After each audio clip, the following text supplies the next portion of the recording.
Olá, crianças! Vamos para a nossa última semana de aula. Semana passada nós falamos sobre o relevo do estado de São Paulo, onde a gente começou fazendo uma viagem pelo rio Tietê e descobrindo todos os relevos, todos os tipos de relevos que tem. Depois falamos de outros rios importantes, falamos da vegetação, do clima e da parte econômica desse estado que é o mais rico do nosso país. E hoje nós vamos falar sobre a história de São Paulo, né? Mais precisamente sobre a história da cidade de São Paulo, porque é quando começou o estado, né?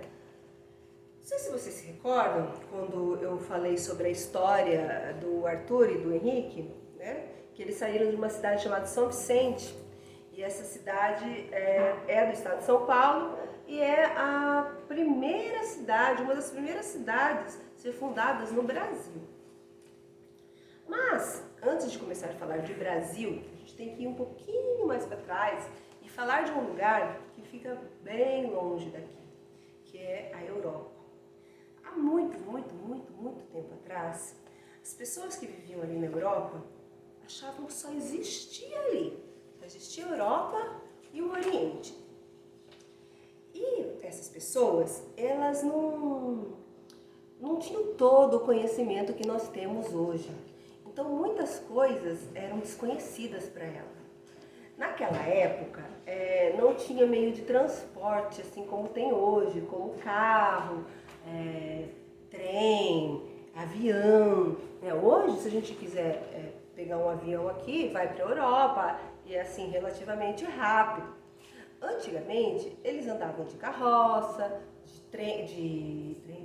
naquela época não tinha trem ainda, de carroça, de cavalos e navios, faziam viagens de navios. Só que, antes um pouquinho ainda, essas pessoas, como eu disse, não tinham tanto conhecimento. E daí, eles tinham muito medo do mar. O mar era um mistério para eles. Eles olhavam aquele monte de água, via aquilo e tinham várias histórias em que no meio do mar, tinham monstros que podiam atacá-los, que agarravam e levavam eles para o fundo do mar, ou encantavam eles e levavam para o fundo do mar. E também tinha o abismo, né? Chegava no fim do mundo, tinha um abismo. Eles não sabiam que a Terra era redonda. Eles achavam que uma hora era como se fosse uma mesa, assim. Chegava uma hora, acabava o mundo e era um abismo. Então tudo isso passava pela cabeça das pessoas.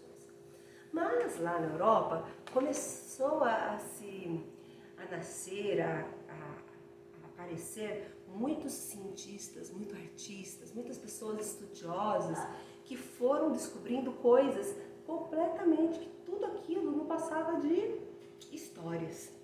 E eles foram inventando instrumentos para observar o céu, observar de longe o mar, inventaram embarcações mais fortes, e homens assim mais corajosos enfrentaram todo esse marzão todo, né? Então eles foram se afastando cada vez mais da costa. E naquela época o comércio era muito grande ali na Europa, né? E principalmente o comércio com a China e com a Índia. Porque lá na Europa, se a gente quisesse uma pimenta, uma canela, né, as especiarias para colocar numa comida, para ficar uma coisa diferente, ou se a gente quisesse um pano de seda, assim, não tinha, eles não tinham ali. Né? Imagine, tudo era muito longe, não tinha essa comunicação tão fácil que tem hoje. Você imagina num mundo completamente diferente do que vocês vivem hoje. E daí eles começaram a fazer então comércio com a China e com a Índia para trazer todos esses produtos de lá. Vou tentar desenhar mais ou menos a Europa aqui para vocês. Então aqui tem Portugal, Espanha, tá indo. Aqui chega uma hora que tem aqui a certo? Aqui, os italianos, né, todos tinham muito, faziam todos os comércios e tudo mais. Então aqui tá Portugal, Espanha, mais ou menos, viu gente? Em Portugal criou-se uma escola de navegação. De tanto que eles estudaram e começaram a criar instrumentos e navios, aqui tinha uma escola de navegação. Então, existiam muitas pessoas em Portugal, na Espanha também, que saíam se aventurar pelo mar. Mas o que aconteceu? Aqui na Europa, aqui na Itália, os italianos, eles aqui tem os outros continentes aqui, tá bom? A China, a Índia fica para cá. Os italianos, eles ficavam aqui e aqui assim, ó, em toda essa parte aqui da Europa, eles têm um mar chamado Mar Mediterrâneo. Mar Mediterrâneo.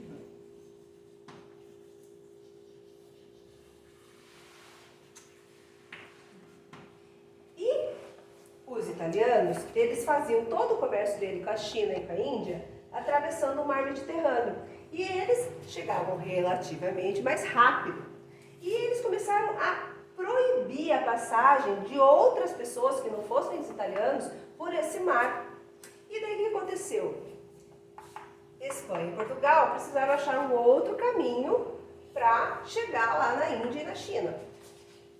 Então, uma dessas pessoas foi Cristóvão Colombo, que saiu aqui da Espanha e a ideia dele era dar a volta e chegar aqui lá na Índia e na China. Só que aconteceu um erro de percurso, segundo dizem, né?